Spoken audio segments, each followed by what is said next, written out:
North ઇસ્ટના રાજ્યોમાં મુશળધાર વરસાદ, પૂર ભૂસ્ખલનને કારણે મૃત્યુઆંક 25 પર પહોંચ્યો, જનજીવન ઠપ થયું। દેશમાં નૈઋત્યના ચોમાસાએ સમય પહેલા પ્રવેશ કરી દક્ષિણ ભારતમાં ભારે તોફાન મચાવ્યું હતું। હવે પૂર્વોત્તર ભારતમાં વરસાદે ભારે વિનાશ કર્યો છે। મિઝોરમ, અસમ, મણિપુરથી લઈને ત્રિપુરા અને અરુણાચલ પ્રદેશ સુધીના રાજ્યોમાં વરસાદને કારણે ક્યાંક ભૂસ્ખલન થયું છે તો ક્યાંક ફ્લેશ ફ્લડ આવ્યું છે।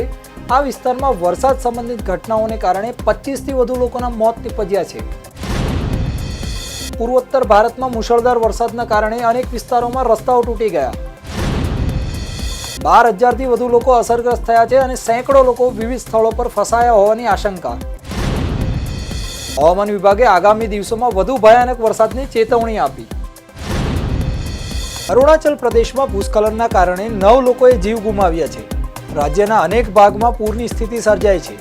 NH13 પર અચાનક ભૂસ્ખલનના કારણે એક વાહન તણાઈ ગયું હતું, જેથી તેમાં 7 લોકોના મોત નિપજ્યા હતા। સરકારે લોકોને રાતના સમયે પ્રવાસ નહીં કરવા સલાહ આપી છે। ત્રિપુરામાં પણ મુશળધાર વરસાદ અને આંધીના કારણે અનેક લોકોના ઘરોને નુકસાન થયું હતું। આસામની રાજધાની ગુવાહાટીમાં ભૂસ્ખલનને કારણે અનેક ઘર લપેટમાં આવી ગયા હતા। આ દુર્ઘટનામાં 5 લોકો મૃત્યુ પામી ગયા છે, જેમાં એક જ પરિવારના 3 લોકોનો પણ સામેલ થાય છે।